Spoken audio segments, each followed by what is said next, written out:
day, just another day. I prayed soon as I woke.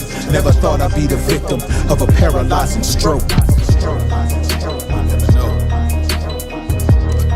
Could be you. I woke up at 5:20 just to start my day to day. On this morning I'm feeling different, damn, feeling some kind of way. I got my coffee, then got my daughter ready, headed out the door. Things seemed a little different, I got a headache, damn, for sure. So I'm off to the babysitter, Miss Mimi is the mom. As I'm leaving, she was asking, was there something going on?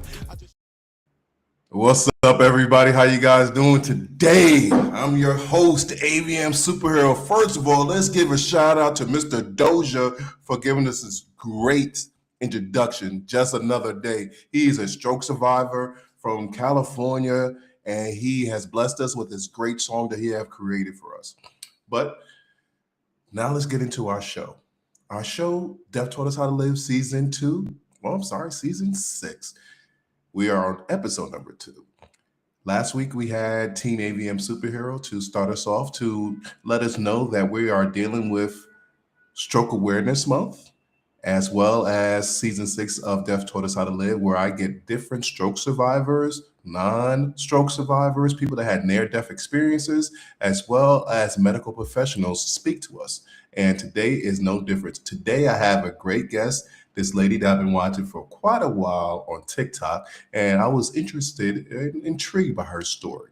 So I'm going to bring her onto the screen and let her introduce herself and give us her story about what happened to her on that unfaithful day when she had her stroke. This is LeVon Harris. So let's bring LeVon on.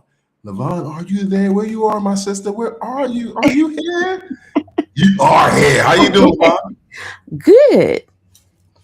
So thank you for joining us on Deaf Taught Us How to Live. I really appreciate you coming in and sharing our story or your story with us. But I don't want to take away your shine or your glory. I want you to tell us what happened to you on that unfaithful day and who you are today. Just a quick synopsis of what actually happened to you and who you are today. So the floor is yours. Okay. Well, it's an ordinary day. Um, and I feel a little something. I felt like, oh, maybe I like like done something or something else. But and I was late. So I called my job and I went down to the car and as I sit in there, turned the car on and I knew it was a stroke because, I had heard a little bit about strokes, but as do many of us, um, I felt like older people have more stroke. And we know older people are definitely not the only person having a stroke. So I knew. Um, I called my mom because she had just taken off like 5 minutes ago, and then I said the only thing I could say to her, and it was come here. And then yeah, so and I don't remember anything at that. The only thing I remember is waking up and I knew I had a stroke. So basically, it was the beginning of it. Okay, thank you for telling us that. Well, before we go into your story a little bit further, I just want to shout out everybody that's watching on Instagram, YouTube, Twitch, TikTok, and also on avmsuperhero.com. I really appreciate you guys. And remember, if you have any questions for myself or LeVon throughout this whole episode, please put it in the chat and we will make sure we will address it live for you. So, LeVon, how old were you when this happened to you? 34. 34. And I don't mean to bust your bubble. How old are you now? 42. 42.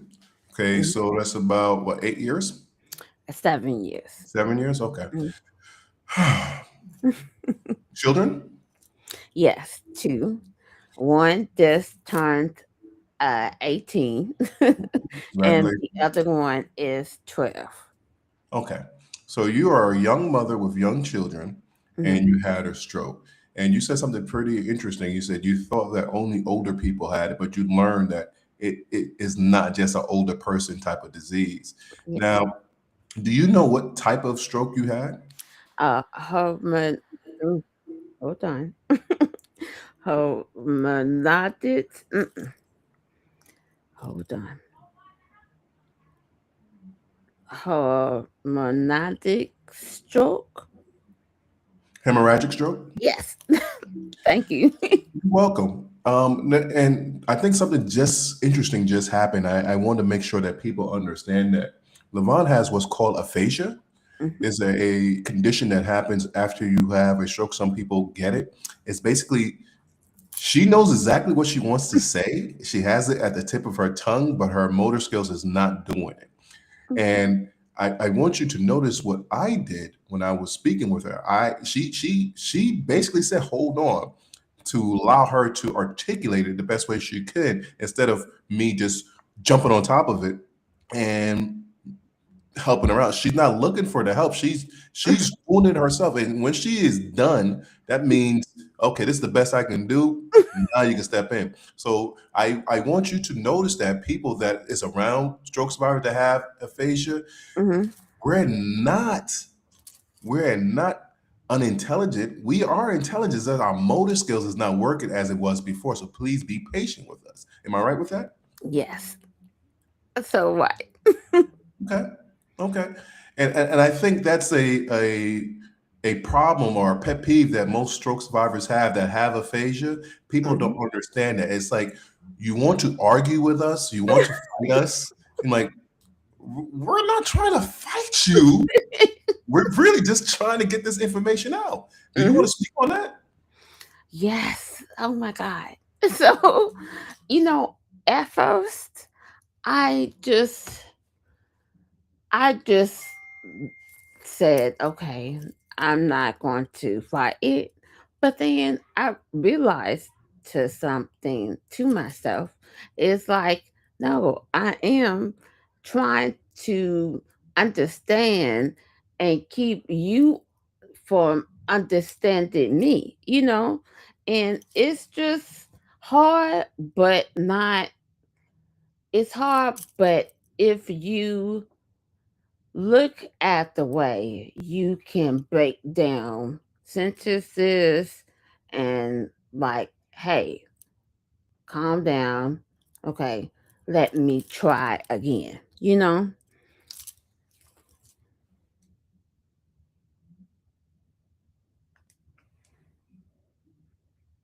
No, I was saying Something happened, like you just stopped talking. I'm like, what no. happened? I What happened? um no, I was not telling you to try again.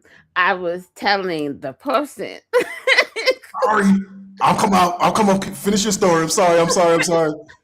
No, it's fine. It's just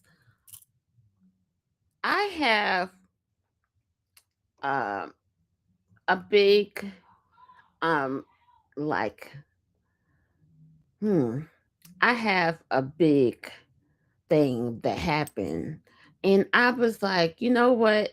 Let me try to explain to them what I mean. And sometimes, most of the time, it sinks, but sometimes it doesn't. So yeah, that's the way I handled it.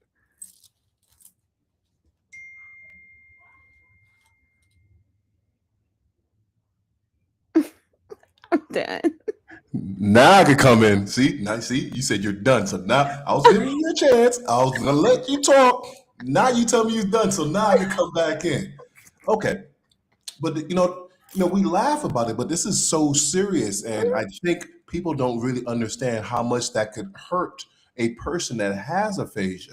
We want to be involved in communications with you. We want to have great times with you. But if you're not patient with us, Mm-hmm. if you don't take the time to just relax and not trying to just come up with an answer, Mm-hmm. we're going to avoid you. We're not going to deal with you. Ain't gonna make a difference who you are. And I think that's the part that people don't understand. It is so hard to get up each and every day and you know that your body is fighting you. Why do you want to deal with other people that's fighting you? Yes. Am I right with You that? don't. You don't. It's so simple, but people don't understand it because they get so caught up in their emotional baggage. They Mm-hmm. don't realize that we're not doing this to be malicious. Mm-hmm. We might have been complete jerks before our strokes, but that person is no longer in existence. We're dealing with a new type of thing right now, and you Mm-hmm. need to adapt.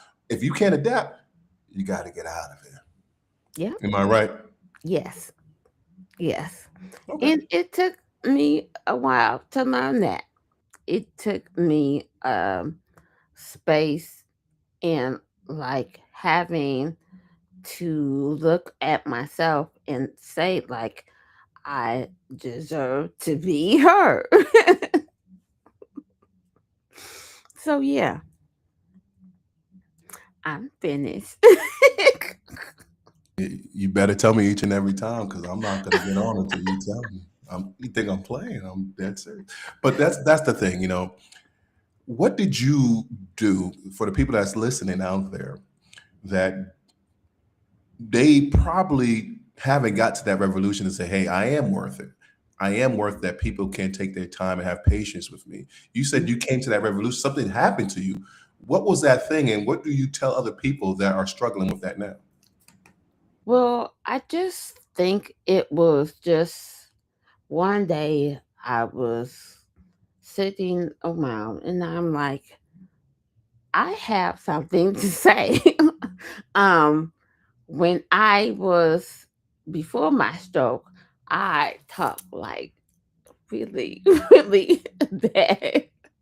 And now it had been so long since I really said anything. And that was killing me. And so I noticed that if I can tell people, like, hey, I got something today to say and try it, and it was hard, but you have to look at yourself and say, I'm worth it, you know? Yeah, that's it. Okay. Levon, I really like that. And I think that's the disconnect with a lot of survivors. A lot of survivors that I speak to saying, well, I'm going to get back to the old person I was before my stroke. And, this is just a temporary thing. Well, that could be true. But you just said something that's very important. I think people miss is Hmm. that right now, this person, this body is important. Yes. It's worth it. So please don't throw me in the gutter. Take your time with me. Be patient with me and respect me. I'm not, I didn't lose my intelligence. Hmm. I just lost my way of speaking. Yeah. And please do not take me for granted. Am I right? Yes. Exactly. I mean, I had a I still have this situation with my mother. And I tried to like let her know just she knows I'm smart, but I need her to calm down.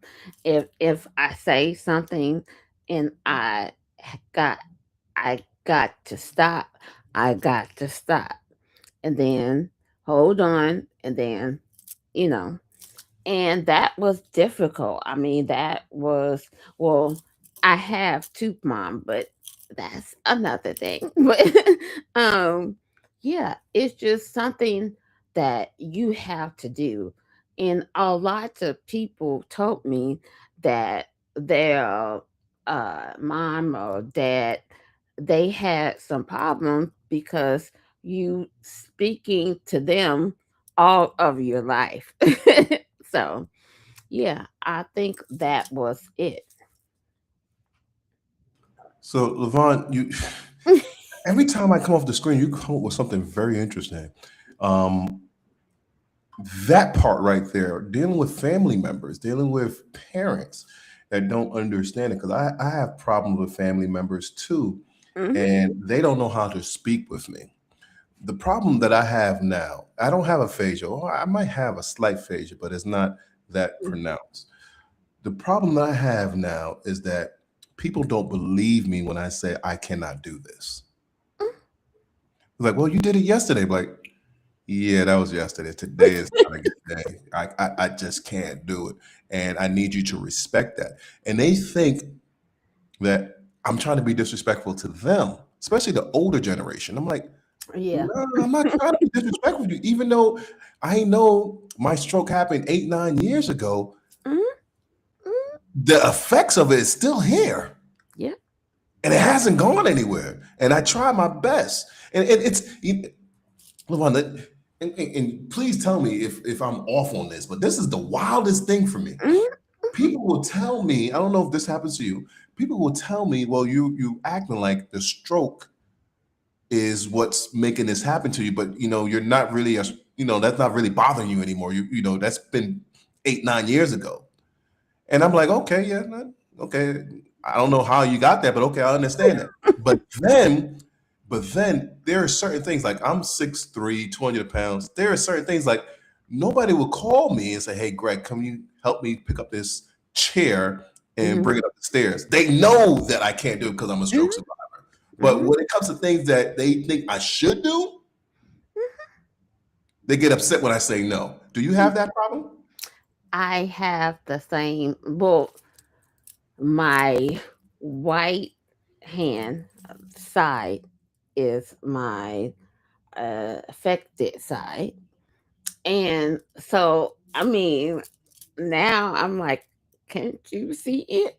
But you know, it's it's really hard to explain to them what you think you like. I can see you. I know you can see me, and it's just funny.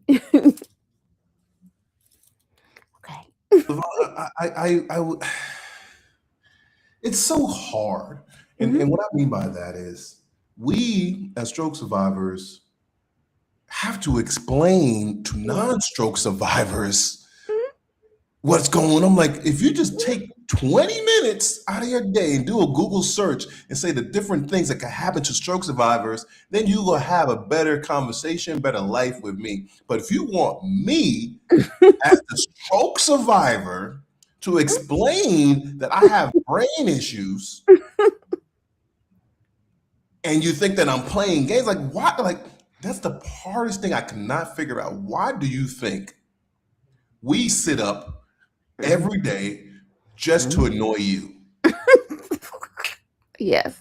Yeah, look, why would we do that? Like that doesn't make any sense to me. Like it's complete madness to me that people really think that we are trying to be malicious Yep. instead of saying, "Oh, this could be something seriously wrong with this person." You think? Yeah. And I think that it comes with um you have those people, I'm sorry, you have those people who want to talk to you, and then those people who don't think you can say anything. So you have that person that doesn't like expect or whatever, and then you have another person who is like just silent. And just silent, and that hurts and makes you kind of a little bit mad too. Hold on, my sister. You see, every time I phone the screen, you bring up another interesting topic. So yeah, I have that problem too, because I have some relatives that's so scared to Mhm, say something to me mhm. that they just stay quiet or they just let it build up. And then when I come back to them, like something that they did, they're like, "Oh, you did something 3 weeks ago, and I didn't say nothing to you, so why you say something to me?" I'm like, "No, no, no, no, no, no. This is not how we're gonna live life. Yep. If you have a problem with me, Mhm. address it with me." Yes. Because sometimes I don't even know that I'm being malicious or being mean. If you Mhm. feel like I am, don't start yelling at me. Let's have a conversation. Say, Yes. "Hey, Greg LeVon, what you did just now, that hurt my Mhm. feelings. What did I do? Mhm. You said that. Oh, I didn't mean it that way. This is what I was trying to say. Oh, okay." Instead of like, "Oh, this person has a stroke. I can't talk to them because Mm. Oh. that's not it. It's Mm. not about we can't handle it. We just Mhm. can't handle your anger. We can't handle Yeah. your personal issues Yes. that you try to put on us. We can Yes. handle conversations. Like you said, you're a mother of two, so you have to deal with your children. Mhm. I'm a father too. I have to deal with my daughters. That's not a problem. They're not a problem. It's Mhm. everybody else is the problem. They don't understand how to communicate. Am I Yeah. right? Yes. So, so right. And, you know, I think about it like this, and this is like something new, like maybe 1 year. I think if I can say nothing at all, I'm just going to say, okay, I see your question. I spoke to your question, and you still saying the same thing that you just said. So I think the best thing is maybe we can talk it out, calm and cool, or just maybe we'll try a different day, or maybe we can't. It depends on who you're talking to. What I have realized after my stroke that there's a lot of people that don't have emotional intelligence, Mhm. Yeah. and that's the main part of what messes up conversations. Hmm. And it's amazing. Like I used to fight with people all the time. I'm like, why am I fighting with people? I don't want to fight with people. And then after I had my stroke, I realized, oh, they're not really fighting me. They have some demons inside of Hmm. them that they're fighting, and they projecting it on me. Because Hmm. now, since I take things slower, I Hmm. look at things at a different perspective. Hmm. I can see, like, even when I pull myself out of the situation, they're still fighting. Yes. So, Levon, how do you deal with that? You know, at first I felt their thing. It's just, and I used to say to myself, "Well, I don't know what I am doing." Now I realize that they have their own issues, okay, and they have such uh like something into your body and something into your soul, and I cannot deal with that. So, all I can do is help you, help me, or I just can't handle it. And that's the biggest point that I have to learn is you can't tell all people how to, hey, this is how I learn, this is how I speak, you know, and for those people that know that, they are cool. It's just some people who like to fight over everything, you know. So So you're basically saying, hey, you have learned that, some people is going to be who they are, and there's no reason to fight them. Is that what Yes. I'm getting from you? Yes. Okay. I got some people from TikTok asking me some questions, so I want to bring them back in, and so you can answer them. So I have this one question from Vanessa Bliss. Hey, Vanessa, how you doing? She's asking the question: how are you with dating? Why is this always the answer? Okay. Okay. So, um, I had a little bit kind of a thing where I met somebody at who had a stroke. And then it was so easy, you know, and it was kind of good. He was a little bit older. So, yeah, so that was okay. But then I had tons of times where I didn't have anybody. And now over 2 years, my daughter's father gave he works to help me out. And I don't know, maybe I was just telling my mind like, okay, this is kind, we have a wonderful relationship and that's it. But I think he had to say things a different way. So, you know, I'm going to say that it's not easy to like want somebody to talk to or want somebody to listen to, or even you want to be heard, but you're still scared, you know? So you have to just look at people and say, what am I going to do now? You know? I do know, and that's very interesting that you're saying this, and Vanessa's bringing this up.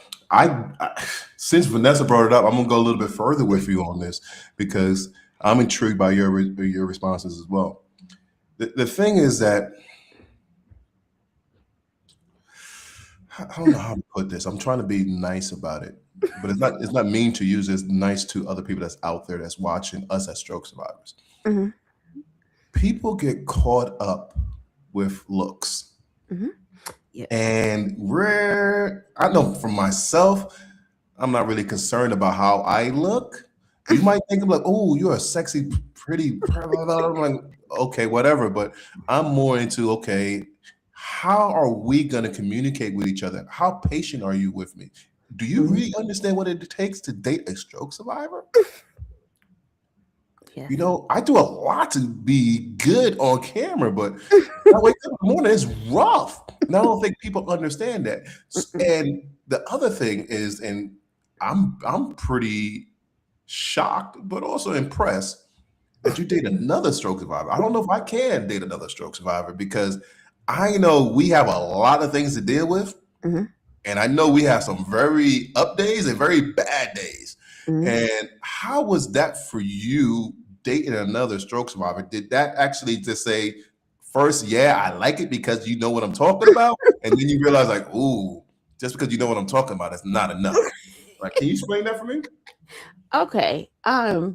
Well, it was a different time. Like he did not lose um uh, anything of his voice, So he can talk like regular, and I don't. I mean, in the beginning, like 2 years, I still had like it still is difficult to get me to speak.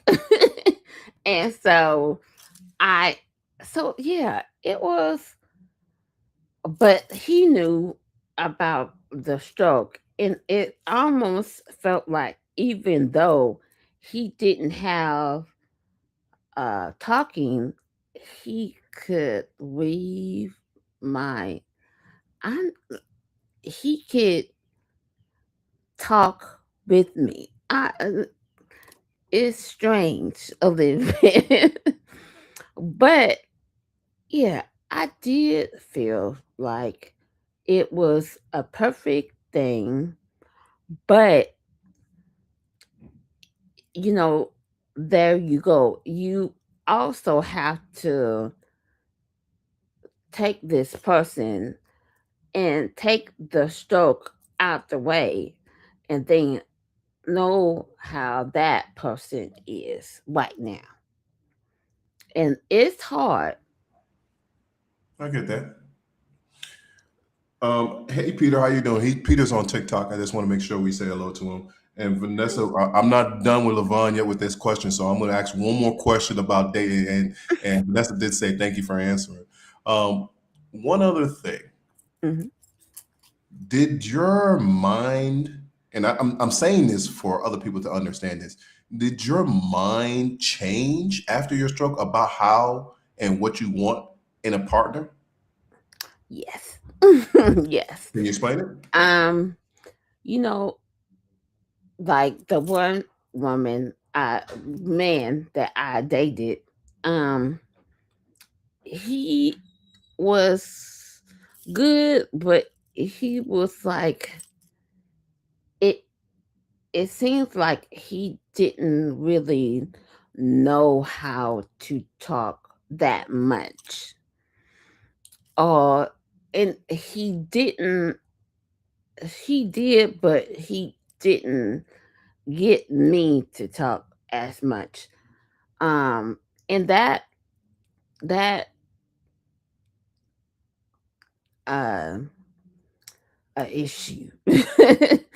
It's really does. It it's hard when you try to date even with the stroke, and then you try to date, and then you come across some things that you know happened to you before a stroke. So it's really hard to understand, but also I think you see things better than before. I I see things better than before. Um and that it it helps me like, okay, this is great guy, but I need something more. Ooh, whew, he's a great guy, but you need something more. I get that, Mhm. and I'm going to switch gears just a little bit, but it's basically in the same type of vein. It's outside of dating, but it's just communication. Yes. My issue that I have, even when it comes to dating, and I say this all the time. I date people. I tell them exactly who I am. Tell them Mhm. exactly what kind of deficits I have. I tell them exactly what I want out of this Mhm. relationship, and they don't see that. Mhm. And one of the major pet peeve I have with people when I speak with them, Mhm. if I ask you a question, answer my question. Do not think Mhm. about what I'm trying to ask you. Mhm. I'm gonna give you an example. Levon, Mhm. are you hungry? Okay. Now you answer me yes. Instead of you saying, hey, Greg, do you want me to cook you dinner? That's not what I asked you. I just asked you, are you hungry? And I think a lot of people try to help us out, but don't Mhm. realize how much that is actually defeating the purpose because you're basically saying that we're not worth talking to. You're just trying to overstep us instead of Mhm. having a conversation. Because even though I know it takes a long time for us to get that answer out, be patient with us. Yes. Answer the question because we're processing it. And every time that you overstep on us, it makes us feel like crap. Am I correct with that? Or am I for No. say something far fetched? Can you explain that for us? Yes, because it seems like people want to like help somewhat, and it's not helping. And I my well, I guess we're dating, but when my oldest uh father, it's like we communicate really good. And I'm not I hmm, I don't it's a different thing for my mind, because my mind is like, well, I guess I'm supposed to date people who are like me. And then, maybe if I find something, but just, and it's just a rough thing when you want to answer, or want to answer. No, want you to answer. And you still not answering my question. Trust me, I get that. I have another question for you outside of what we're talking about, but it's something that you do. But before we do that, guys, my daughters and I have come up with a great solution for a lot of stroke survivors. We have called it the second act. It's called Perception versus Reality. It's a course that we have created. If you guys are interested in it, I'm going to put it on the screen right now. There's the QR code that you can actually go and check out our website and go to the course and fill out the course, and feel free to understand it. It has a price on it, and we have a 10% discount this weekend alone. So if you go and put in DTUHTL, and when you sign up, you'll get a 10% discount. And it is called the second act, Perception versus Reality. It's basically the same stuff we're talking about here, how to actually get over those hurdles. So I have a question for you, Yvonne. I noticed that you do this, but I don't know if people understand what you're doing. When things get difficult for you to say things, you start laughing. And I don't know how people take that. I'm taking it as, like, dang, I can say this, but it's not coming out. So you laugh it off. So instead of getting upset, but I don't know how people portray that. So what are you trying to show people when this is happening and you're having a conversation and you start laughing and they start laughing with you? Do you get upset, or is it part of this, the process of whatever? um, if they start laughing and I start laughing, then think that, like, yes, they they're talking too, you know. So they're talking, they know I'm laughing, and then here's the difference. Some people will just stop, and mm-mm. And then some people would stop and say, "Let me understand you," or "What do you mean?" And that is like excellent, you know. So what I'm taking from this, and I'm learning a lot, and thank you so much for giving this information to us, is that just treat us how you want to be treated. We're still human. Mm-hmm. Don't talk around us. Don't talk down to us. Mm-hmm. I had this one situation when I was probably in my first year of recovery. I went to the hospital, and there was this guy. He had aphasia, and he sounded like he was like 2 years old, but he was big as me, in his 40s. And Mm-hmm. he was like, somebody asked him, do you have a job? He said, yeah, I work at Kroger. That's a supermarket down south. And the Mm-hmm. lady started talking to him like he was a little kid. Now tell me, I already see it in your face. Now tell me, what does that do to you when people start talking to you like you're simple? And what do you want them to know that when you do that to you? How does that actually affect you? um I have learned over the years time because before I used to get really mad, but I wouldn't say anything, and then I would say a little bit of stuff, but I was still really mad. But what I always try to do is say, like, I know I maybe talking with me is difficult because I have a stroke, but don't be like you are saying things in your own way, and it's almost like you think I'm not dumb, but sort of.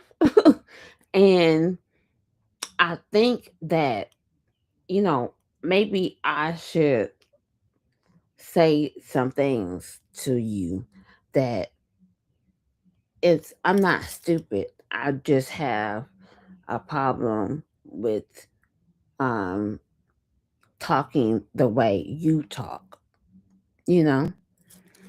Yeah, so I do know. And just to piggyback on what Levon was actually saying, people out there, I just want you to imagine this. Imagine you're just your body mhm, is a jail and your mind is stuck in that jail. You don't have a key to get out. That's what it's like having aphasia. You want to get out. You want to say the things you want to say, but the warden won't open up the door. yeah, So keep that in mind. It's not the intelligence. The intelligence is there. mhm, You don't have to talk to us as we're like little kids, especially mhm, when we're grown adults with grown children.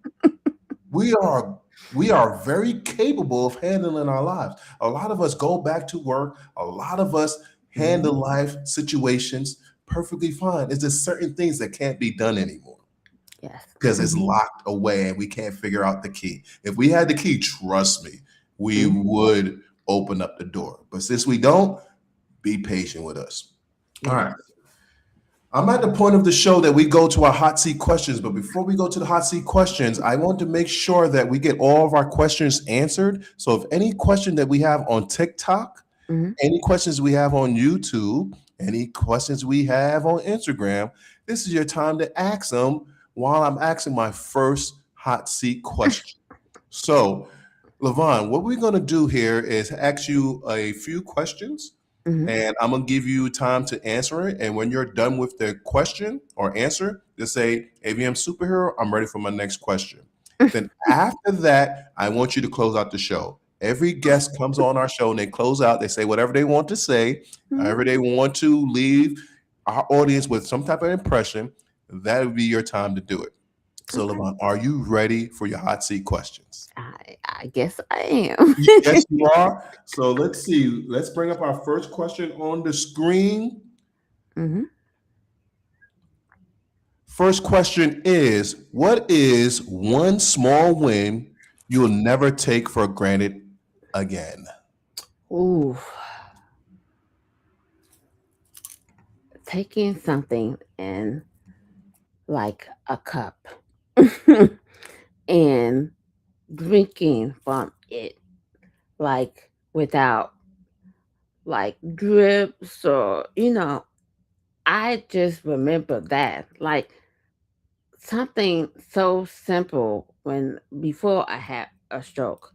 Now it's like big. It's like, oh my God, and that part and all the other stuff that I used to do, I I can't explain how much the little pieces of things that you do when you have a stroke, then you figure out like, yeah, that is a small win and you never forget it. I get it, my sister. I definitely get it. But you didn't say AVM superhero. I'm ready for my next Oh, question. I'm sorry. All right. But before we go to your next question, Vanessa Bliss from TikTok says she won't take talking for granted. And also, we have someone from Instagram saying CK221993 said we are not dumb. And we have La Luna X put up a yellow heart. All right. So here is our second question. Are you ready for your second question? Yes, I am. All right. Second question. What is the biggest myth about life after a stroke? Life changes. Okay. So whatever somebody has, like I have my left hand, okay, and I walk with my right hand, and it's like the biggest myth is like people grow and they use things to do things they normally would do, you know, and it looks like people just think about it as like, oh, you know, a myth. No, it's it's the biggest, all of it. I mean, I can't really explain this enough, but you have to know what you're dealing with. Sometimes, like 2 years ago, there was something that I know I never do. And then 4 years ago, I did, you know, and you have to know yourself and trust yourself. Okay. Uh, shoot. It's okay, sister. I know you was trying to call me back in, so I'll come back in. All right. Question number three. Question number three states, what is one word or phrase that keeps you going? God got me. I I am a Christian, I guess. But I know that through God has helped me because it keeps me going. And sometimes I have rough days where I sit in it to be with friends, family. Sometimes, like right now, I'm nervous. So the little things that might be a sneak bit of it, I'm I'm just nervous, excited but nervous. So I know that God's got me. If I have to slow down, I have to slow down. If I have to talk like, you know, like, hey, how you doing? I hate that. But I do it because I have learned that talking like that will help me. So, okay. Back, Yes. I'm back. I'm back. I'm back. I'm back. I was just holding off a little bit long, but that's very interesting, and I'm glad you said that because a lot of people, as stroke survivors, they don't understand that there will be bad days. Hmm. There will be days that you feel like giving up, but those are the days that you have to work a little bit extra harder to get to where you need to go. So I'm very appreciative that you actually said that. Okay, here's our fourth and final question. Now, after this, like I said, I'm not going to come back on the screen. So, everybody, thank you so much for joining us. We'll be here again next week Thursday at 8 p.m. for another episode of Deaf Taught Us How to Live. But right now, we'll have LeVon finish her question, and after you finish your question, LeVon, I want you to close out the show and say goodbye to everybody. All right, my Okay. sister. All right. Okay. Here's question number 4. What do you now that you wish you knew on day one? You're not going to start like knowing everything all at once. you know, just relax. Just like see things, talk to people. Even if you can't really talk, try words that are easy. And I'm saying that because before I had a stroke, I love complicated words and I just love them. and um I just feel like yes. But when you have a stroke, you might not say those complicated words like at all. you know, and you have to know that it's going to be okay. Sometimes I know, like, hey, I'm like this, okay, 2 years, I'm done with it. Now, that was what I'm saying, uh, 1 year, okay? But it's your whole life. And even when people who are better than you you find that they say the same thing. So, don't like stop that. Just listen and like just let the things and the way you talk just talk. Even if it's to say one little word. Okay. So, I thank you guys.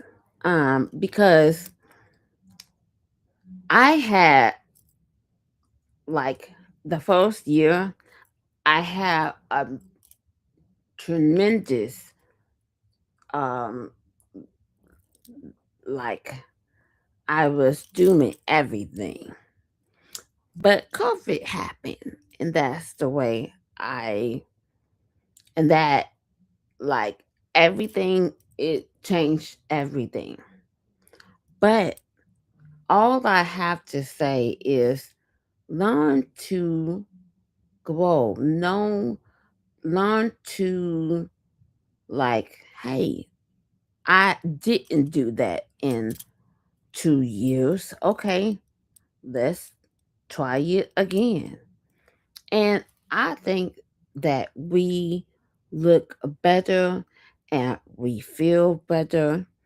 And when we have something that we need to say, and your mind is right and your body is right, I learned that certain things like come together. Okay. So don't really talk and like I used to talk and then I wouldn't say anything, and then a person would ask me to talk again and I wouldn't say nothing. No, use that confidence, even though you may not have anything, use it and talk like you are. Okay. Um, I thank you so much. Um, you don't know how um grateful it seems to have a person who knows what we're dealing with in you know, in something that can help us and help us all.